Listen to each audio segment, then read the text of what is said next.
أعوذ بالله من الشيطان الرجيم. بسم الله الرحمن الرحيم.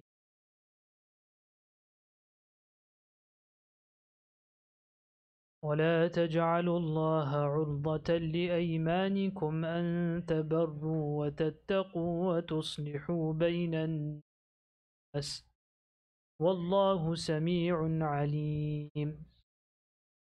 لا يؤاخذكم الله باللغو في أيمانكم ولكن يؤاخذكم بما كسبت قلوبكم والله غفور حليم. صدق الله العظيم. When the incident of Aisha radiallahu anha took place, the famous incident of Waqi'atul Ifk. Waqi'atul Ifk, just a very short background, that on a journey, when Rasulullah sallallahu alaihi wasallam, the Sahaba, they were traveling, Aisha radiallahu anha was left behind and the camp moved.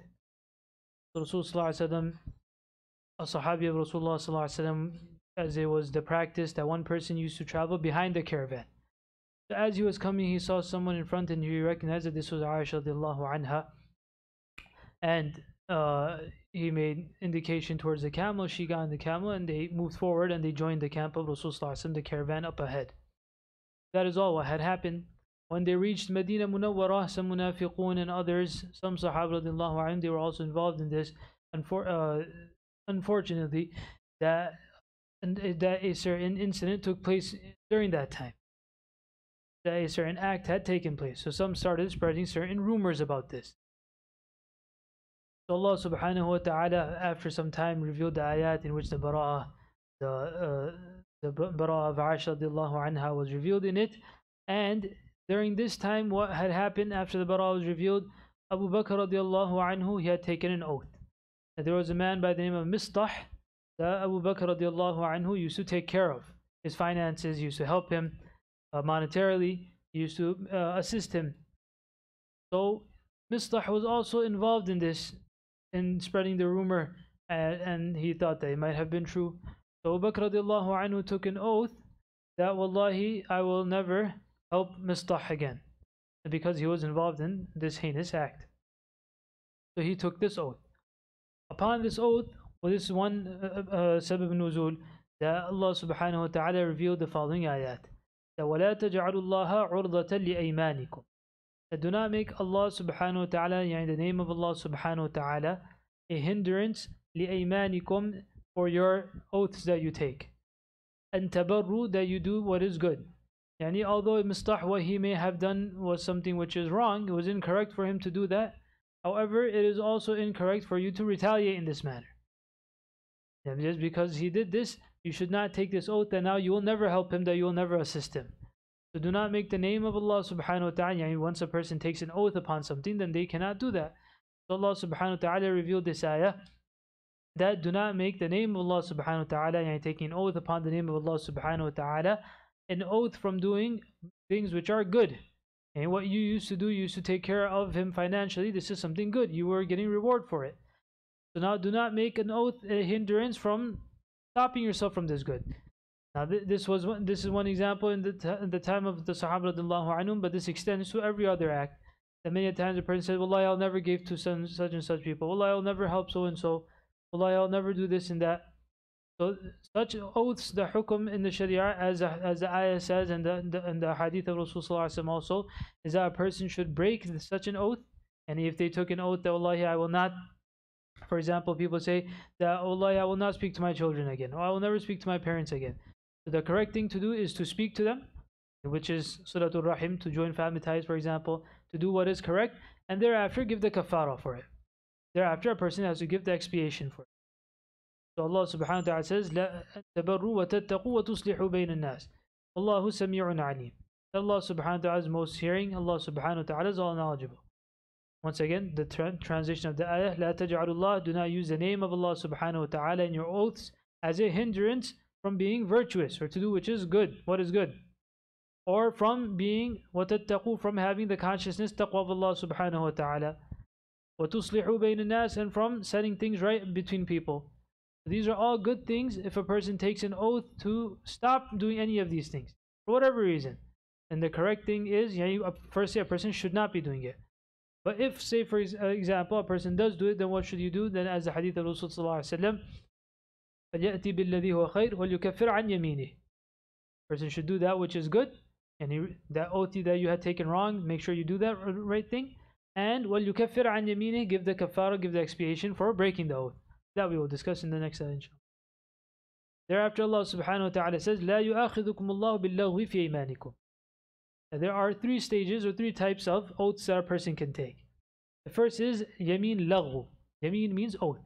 Yameen means oath. Or laghu, what does it mean by yameen laghu, which is in the ayah? That many a times a person thinks a certain incident had happened in the past. A person thought that such and such person came. So a person takes an oath that, wallahi, I saw him come. But it turns out that you were wrong, that he did not come. So what's the hukum, what's the ruling for such an oath? That Allah subhanahu wa ta'ala says, لا يؤاخذكم Allah. Allah subhanahu wa ta'ala doesn't take a person to task for this. And this is called yameen lagh. Person takes an oath of something in the past, something which had happened in the past, and they thought that it was correct. They're not lying. They're not purposely lying. But it turned out that it was incorrect.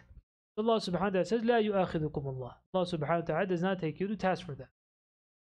What does Allah subhanahu wa ta'ala take you to task for? وَلَكِنْ يُؤَخِذُكُمْ بِمَا كَسَبَتْ قُلُوبُكُمْ. That Allah subhanahu wa ta'ala takes you to task for what كَسَبَتْ قُلُوبُكُمْ, what you have intention for, what a person purposely says or does. Now this وَلَكِنْ يُؤَخِذُكُمْ بِمَا كَسَبَتْ قُلُوبُكُمْ, what a person intentionally does, these are of two types. The first one was yameen lagh, which we said that Allah subhanahu wa ta'ala overlooks, He forgives, a person is not taken to task. Then the next one, which a person has intention for, these are of two types.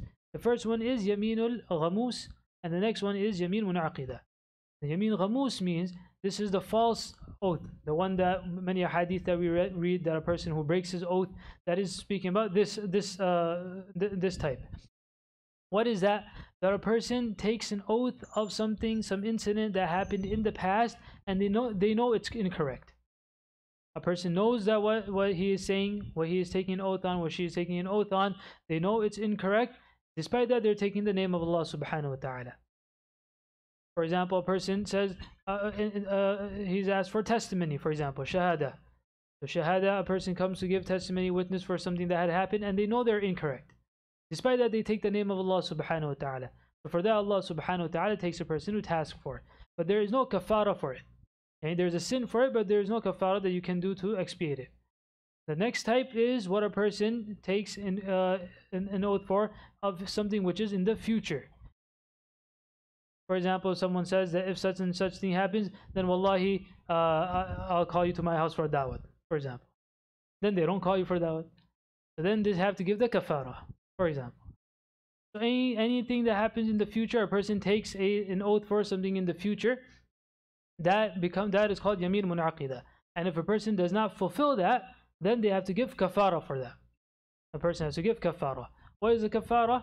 That Allah subhanahu wa ta'ala says that وَلَكِنْ فَكَفَارَتُهُ إِطْعَامُ عَشَرَةِ مَسَاكِينَ. That a person has to feed 10 poor people. فَكَفَارَتُهُ إِطْعَامُ عَشَرَةِ مَسَاكِينَ مِنْ أَوْسَطِ مَا تُطْعِمُونَ. From moderate amount. أَوْسَطِ مَا تُطْعِمُونَ أَهْلِكُمْ. The moderate amount, normal thing while a person feeds his own family. So one person every day they have very lavish food, then that for them that's the awsat. Some person who is poor, if he's from a poor background, then he has to give based on what is considered moderation for that person. Aw kiswatuhum, or a person can clothe 10 masakin. If a person is unable to do this, then fasiyamu thalathat ayyam, then fasting for 3 days. But mostly in our communities, if anyone has taken, then they would have to give it'amu ashrati masakin. They would have to feed 10 poor people for breaking such an oath. So over here Allah subhanahu wa ta'ala says, لا يؤاخذكم الله باللغو في إيمانكم. In this ayah, only the first type, yameen laghu, the oath which is the person takes of a past incorrectly, which a person doesn't do it purposely, but he thought or she thought that it was correct, but it turns out that it was wrong. لا يؤاخذكم الله باللغو في إيمانكم ولكن يؤاخذكم بما كسبت قلوبكم. Allah takes a person to task for what he or she intentionally does. Wallahu ghafurun halim. That Allah subhanahu wa ta'ala is most forgiving. Allah subhanahu wa ta'ala is most forbearing. Make dua that Allah subhanahu wa ta'ala give us understanding of the Quran.